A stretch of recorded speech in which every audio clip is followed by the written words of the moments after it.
Group lo ha hecho con todo el cariño del mundo, lo ha valorado, como lo habéis escuchado, y se lo entrega a la cazuela, a la marmita número 15. Felicidades, Soriona, que suba por favor, de José María Larrazábal. Un aplauso, felicidades, Soriona, que enhorabuena. Ese es el tercer premio bien merecido. Lo entrega a nuestro compañero Roberto Forcén,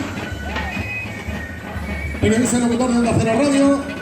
Se acerca mi compañera y me dice que el segundo premio es para la cazuela número 14, para Manu Agredano. Manu, felicidades. Segundo premio. Muy bien, felicidades, el aplauso. Enhorabuena, la foto. Eso es, la foto. Sí, es la cazuela, curiosamente, número 2. Se lleva el premio más grande y es la Casa Palentina. Que se acerque, por favor, porque ellos también participan, concursan, subir, por favor. Enhorabuena, Chapa y la Casa Valentina, a la cazuela número 2, que curiosamente es la number 1, la número 1. Besos, felicidades, enhorabuena, que sigáis cocinando con todo el cariño del mundo.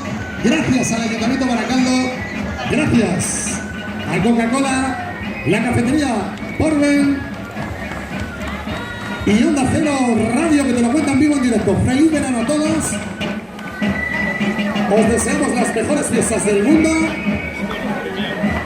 Subid los premiados.